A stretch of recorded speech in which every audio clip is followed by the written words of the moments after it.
Welcome to Cancer Talk Tuesdays. I'm Whitney Tate, and joining me today is Dr. Erin Ezzell, Hematologist, Oncologist at Southeast Cancer Center.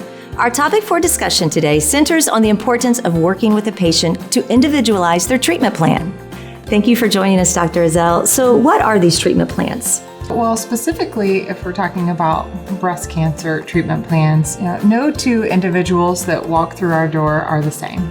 No two diagnoses of breast cancer are the same, and no two cancers respond the same to the same treatment. So whenever we start talking about how we're going to address or start a treatment plan, we have a lot of things that we have to consider to make it very specific to the patient that walks through our door. So how do you develop each plan for each patient?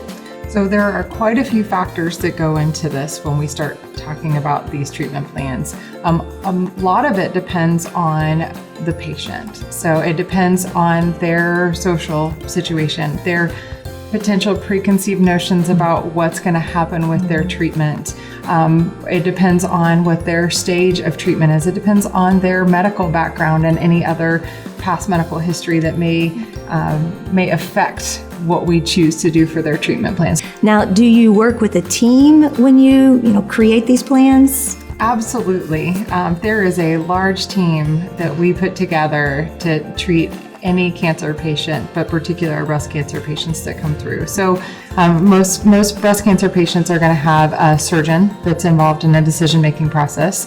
They will have a medical oncologist like me that will help them talk about how we use medicines to manage their cancer. And then a third one is usually a radiation oncologist who may determine if they need radiation as a part of their treatment plan. We often meet in meetings called tumor boards, where we sit and discuss details of the case, and so that you have all of those specialists in one place and to try to help make a decision on what we think the best treatment course based on that patient's individual characteristics.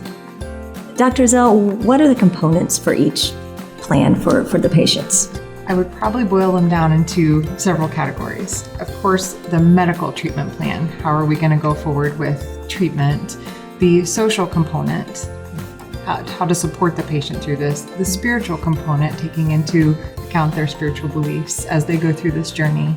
And then the financial component, figuring out how to make this as affordable as possible. What is family and friends' role in creating these plans for patients? It's really confusing the first time and overwhelming when someone comes in with a new cancer diagnosis, and having family and friends to help lend an extra ear to make sure that they heard things right, because there's just so much that comes at those initial appointments. And then the support of helping them through if they have symptoms or side effects from their treatment. Many times it's the family members that end up giving us a call to let us know what's going on so that we can hopefully treat any kind of side effects and give them the best outcome possible. Why are these plans so important for patients? Having an individualized plan for each patient gives them the best chance of getting through their treatment in the best way possible with the best possible outcome. Thank you for watching Cancer Talk Tuesday. Please visit SeaHealth.org for more information about topics like this, or to find a provider or schedule an appointment.